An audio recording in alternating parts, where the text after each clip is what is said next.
तो एनाटोल फिर अब हम लोगों ने लास्ट क्लास में भी क्या किया था, फीफो मेथड करा था। इसी में हम लोग एक और तरीका इस्तेमाल करते हैं, एक होता है लीफो। लीफो लीफो मेथड क्या होता है? लीफो अपने नाम में बता रहा है, लास्ट इन फर्स्ट आउट। मतलब जो लास्ट में आया वो फर्स्ट आउट होगा। ये कहाँ पे इस्तेमाल होता होगा, अच्छा बताओ। ये टेक्निक कहाँ पे इस्तेमाल होगी? जो सबसे आखिर में आ रहा है पहले उसे बेचो। मतलब बॉस ने बोल दिया जो आखिर में आया पहले वो बेचो, तो वो कहाँ होता होगा? ये होता है कपड़ों की शॉप में। कपड़ों में क्या होता है, जो ट्रेंड में चल रहा है, जैसे अभी मान लीजिए कोई ट्रेंड में कोई कोई मूवी आई, और उस मूवी की कोई ट्रेंड में कोई कपड़े आ गए पहले, क्योंकि अगर उसका ट्रेंड निकल गया तो फिर वो खराब हो जाएगा ना। तो इसलिए कह दिया जाता है कि पहले ये जब माल है ना पहले वो बेच। फैशन वाले डिपार्टमेंट में ये वाला काम होता है। दूसरा कहाँ पर होता है, ठीक है ना, वाइन शॉप्स। जितनी पुरानी होगी उतनी ज्यादा महंगी बिकेगी, राइट। तो ऐसी चीजें जो अभी ट्रेडिशन में चल रहा है, जैसे कभी ऑल्टो थी और जैन थी। जब ऑल्टो आई ना तो जेन की प्रोडक्शन रोक दी गई, मतलब सेल्स रोक दी गई, क्योंकि ऑल्टो बहुत ज्यादा बिक रही थी। करेक्ट है ना? तो वो ऐसे कंडीशंस में क्या होता है, लिफो वाली टेक्निक इस्तेमाल करते हैं। जो भी लास्ट में है पहले उसे बेचो, पुराना तो बिक जाएगा बाद में। पहले ये बेचो क्योंकि इसका इसका ट्रेंड बाहर खत्म हो जाएगा। तो उस जगह पे ये इस्तेमाल होता है। ठीक है, अब इसको अगर इस्तेमाल कर रहे हो तो कैसे होगा ये देखो। इसको मैं रब करता हूँ पहले। इसी क्वेश्चन को करेंगे। सेम क्वेश्चन ये रहेगा, सेम, लेकिन सिचुएशन थोड़ी सी बदल जाएगी। इस पॉइंट से बदल जाएगी, इस पॉइंट से।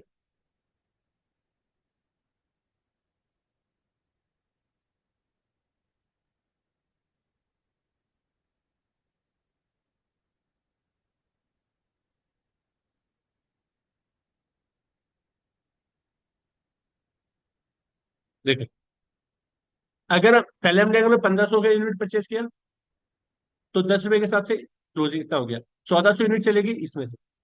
फिर हमने कुछ और प्रोडक्ट्स 3000 यूनिट परचेस करी। ठीक है ना, 100 यूनिट तो पहले से थी, 3000 यूनिट हमने हमारे पास और होगी, अलग अलग रेट थी इसलिए हमने अलग अलग लिख दिया। अब हम क्या करेंगे, हमारे पास ऑर्डर आया कितने का? हमारे पास ऑर्डर आया, कितनी यूनिट बेचने का आया था हमारे पास? 2500, 25। तो 25 यूनिट जब बेचनी है तो पहले हमारे पास जो लास्ट में कौन सा आया हुआ, 3000 आया। तो हम क्या करेंगे, 3000 में से बेचेंगे। तो यहाँ पर हम क्या कर लेंगे, 2500 यूनिट डायरेक्टली दिखा देंगे। कितने के रेट से?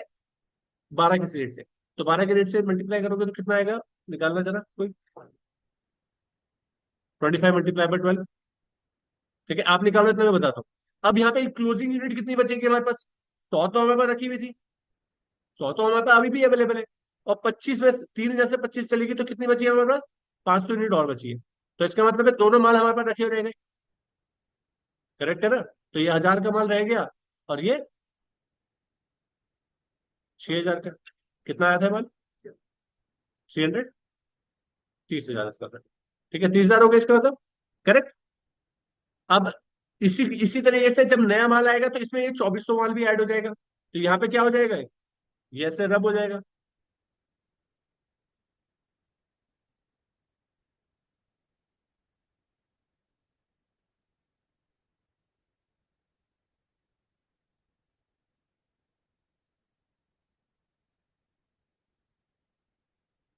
ठीक है, अब हमारे पास कितना माल हो जाएगा, देखो 2400 यूनिट और आ गई।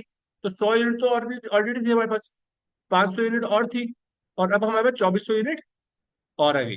तो 10, 12 और 24, तीन रेट हो गए हमारे पास। राइट। अब जब इसमें से माल जाएगा, मैं टोटल वैल्यू की बात नहीं कर रहा हूँ, इसमें क्वांटिटी क्वांटिटी में बात करता हूँ।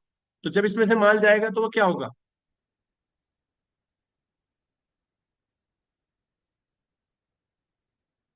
अब हमारे पास कितने का, 1300, 1700 रुपये का ऑर्डर आया था। तो 1700 का जब ऑर्डर आएगा तो उसमें क्या होगा, 2400। ये 2400 में से चले जाएगा डायरेक्टली, तो हम 2400 में से 1700 यूनिट दे देंगे, कितने के रेट से? 24 रुपए के रेट से। तो अब हमारे पास जो माल बचेगा वो 100 यूनिट की बचेगी, 500 यूनिट बचेगी, और हाँ।